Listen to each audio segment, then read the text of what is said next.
উপস্থিত উপজেলা বিএনপি, যুবদল, ছাত্রদল ও অঙ্গ সংগঠনের নেতৃবৃন্দ এবং বিগত আন্দোলন সংগ্রামে যে আমাদের সাপোর্ট করেছেন প্রিয় সাংবাদিক ভাইয়েরা, আসসালামু আলাইকুম।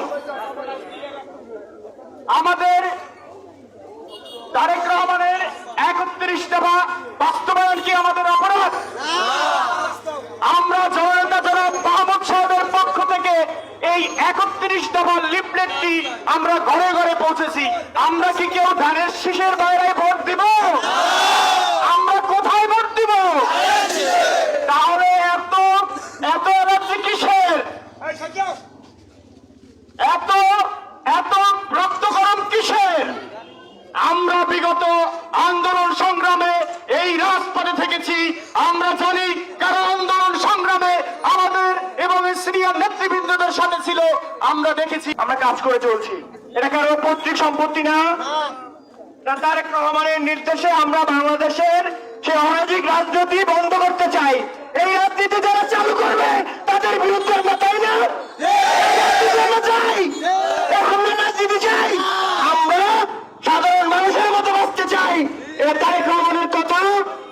এই বাংলাদেশে এই রাজনীতিতে যারা লিপ্ত ছিল তাদের আজকে ফাঁসি হয়েছে না। আমরা কিন্তু কোনো অঙ্গ মিছিল করি নাই। সেই রাজনীতি পাপ, সেই রাজনীতি চলবে না।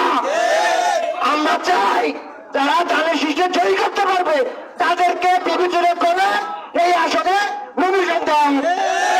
আমি একমাত্র মাহমুদ হোসেন ছাড়া কাউকে মনে করি না এই ধানের শীষ বিজয় করবে। এই আশা ব্যক্ত রেখে আমি আমার সংক্ষিপ্ত বক্তব্য শেষ করছি। বাংলাদেশ জিন্দাবাদ, জাতীয় দল জিন্দাবাদ, তারেক রহমান জিন্দাবাদ, জিন্দাবাদ। বক্তব্য রাখবেন বিএনপি নেতা, সাবেক যুব নেতা মামুন সরকার ভাই। বিসমিল্লাহির রহমানির রহিম। সকলকে সাংবাদিকবৃন্দ আসসালামু আলাইকুম। বিষয় হচ্ছে আমাদের বিগত দিনের নির্বাচন ও আজকের আমাদের বিগত দিনের নির্বাচন ও এবছর নির্বাচনের ভিতরে একটু ব্যবধান আছে, একটু অনেক ব্যবধান আছে। কিরকম ব্যবধান? আমার ক্ষতি সবচেয়ে আগে করতে পারবে কে? আমার ভাই।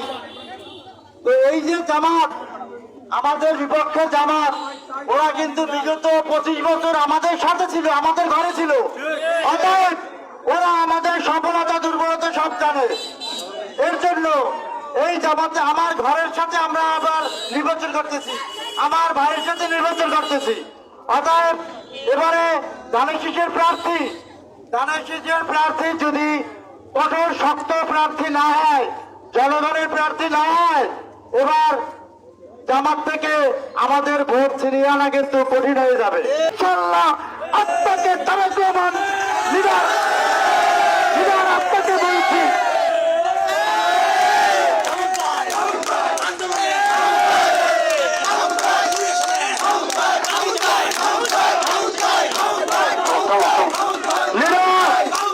আমার নেতা আগামী দিনের রাষ্ট্রনায়ক তারেক রহমান সাহেব আপনাকে বলছি, আপনাকে এই 8 সাল থেকে প্রতিটি কর্মী প্রতিটি প্রোগ্রাম বাস্তবায়ন করতে করেছি, কেটেছি, মামলা করেছি, এমনকি বিভিন্নভাবে নির্যাতনের শিকার হয়েছে আপনার তাকে। আপনার দলের ভরসায়, আপনার দলের কর্মী হয়ে আমরা নিজেদেরকে ধন্য মনে করি। সেই দলের কসম খেয়ে বলছি, আপনার দলকে ভালোবাসি। আপনার দলকে বুঝে শুনে সবাই করতে হলে মাহমুদ ভাইকে বিবেচনায় রাখুন। আমরা ওরা করছি, আমার মাহমুদ ওরা করছি। আমরা বিপুল ভোটের মাধ্যমে বিজয় করে আপনার হাতে আর বক্তব্য দেওয়া মা বোনরা সবাই এক মিনিট বলি, আমরা ভোট দেবো কি সে? ভোট দেবো কি সে? আপনারা ছড়াম নিন, সর্বাধিক ছড়াম নিন, এক ভাইয়ের ছড়াম নিন, মাহমুদ ভাইয়ের ছড়াম নিন। আবার দেখা হবে রাজনীতি ইনশাআল্লাহ।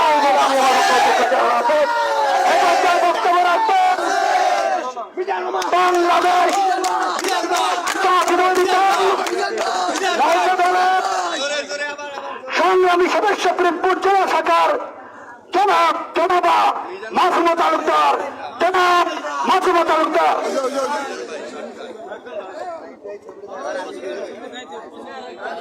আসসালামু আলাইকুম।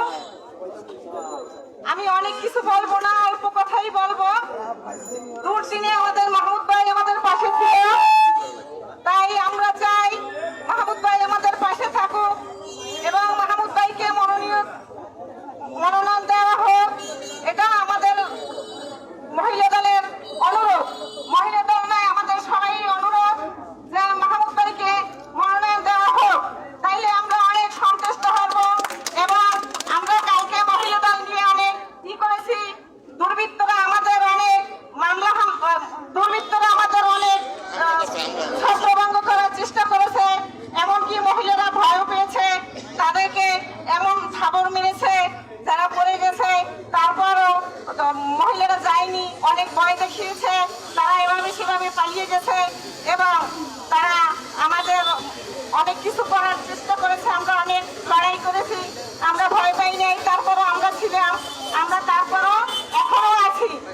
কিন্তু ইনশাল্লাহ আমরা চাই যে মাহমুদ ভাইকে মনোনয়ন দেওয়া হোক, তাইলে আমরা অনেক সন্তুষ্ট হব।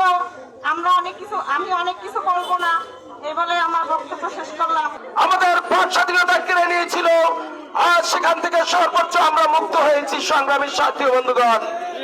তাই আমি একটি কথা বলতে চাই, আমাদের নেতা জননেতা তারেক রহমানের নির্দেশ ক্রমে তার বাবা বহুদলীয় গণতন্ত্রের প্রবক্তা শহীদ রাষ্ট্রপতি জিয়াউর রহমানের সেই 19 দফাকে নতুন করে বিচার বিশ্লেষণ করে আজকে 31 দফায় রূপান্তরিত করেছেন সংগ্রামী সাথী বন্ধুগণ। আমরা চাই এই 31 দফা বিশেষ করে আমাদের মা বোনদের কাছে, মা বোনদের ঘোরদোড়ায় পৌঁছিয়ে দিতে, যে 31 দফার উপরে আগামী দিনে আমার নেতা, বাংলাদেশের নেতা জননেতা তারেক রহমান এদেশ পরিচালনা করবেন, যথাযথ দেশকে সংস্কার করবেন সংগ্রামী সাথী বন্ধুগণ।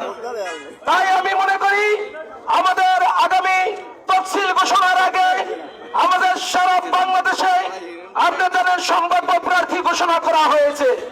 সেক্ষেত্রে আমি বলবো আমাদের পিরোজপুর 2 আসনে আমি জননেতা তারেক রহমানের উপরে আস্থা রেখেই বলতে চাই, পিরোজপুর 2 আসনের সাধারণ মানুষের প্রাণের দাবি কি, এটা আপনি বিভিন্ন সংস্থার মাধ্যমে আপনি জেনে দেখবেন এবং আমাদের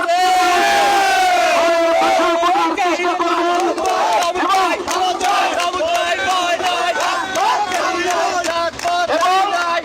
সাধারণ মানুষ, আপনার বাবা আমাদের নেতা আমাদের শহীদ রাষ্ট্রপতি জিয়াউর রহমান বলেছেন সকল ক্ষমতার উৎস আমার বাংলাদেশের জনগণ।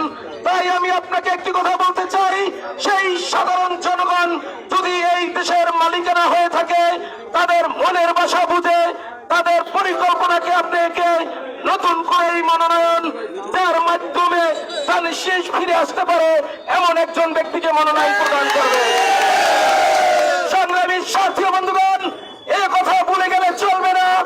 আল্লামা দেওয়ার হোসেন সাইদির সুযোগ্য সন্তান শামীম হাসান দাঁড়িপাল্লা নিয়ে আমাদের পিরোজপুর 2 আসনে এসেছেন। অতএব এই দাঁড়িপাল্লার বিরুদ্ধে এমন একজন প্রার্থী মনোনীত করেন যে প্রার্থীর মাধ্যমে পিরোজপুর 2 আসনের সাধারণ মানুষের মুখে হাসি ফুটতে পারে সংগ্রামী সাথী বন্ধুগণ। অতএব আপনারা সর্বোচ্চ নেতা, আপনাদের প্রতি সর্বোচ্চ শ্রদ্ধা রেখেই বলতে চাই, দলের শীষের প্রতি ভালোবাসা রেখেই বলতে চাই, আমরা সাধারণ মানুষ যে আমরা হামলায় পড়েছি, আওয়ামী লীগের মামলায় পড়েছি, আমরা যারা লাঞ্ছিত বঞ্চিত সমাজে ঠিক মতো আমরা বাসা বাড়িতে থাকতে পারিনি, যারা মায়ের দাফন করতে পারিনি, তাদের মনের ভাষাকে মূল্যায়ন করে আগামী তফসিলের আগে সুন্দর একটি সিদ্ধান্ত নিয়ে আমাদের জননেতা মাহমুদুর হাতের দানের শীষকে তুলে দেবেন, এই আশা ব্যক্ত করে আমি আমার সংক্ষিপ্ত বক্তব্য এখানে শেষ করছি। বাংলাদেশ জিন্দাবাদ, শহীদ রাষ্ট্রপতি জিয়াউর রহমান, দেশনেত্রী বেগম খালেদা জিয়া জিন্দাবাদ, তার নেতৃত্বে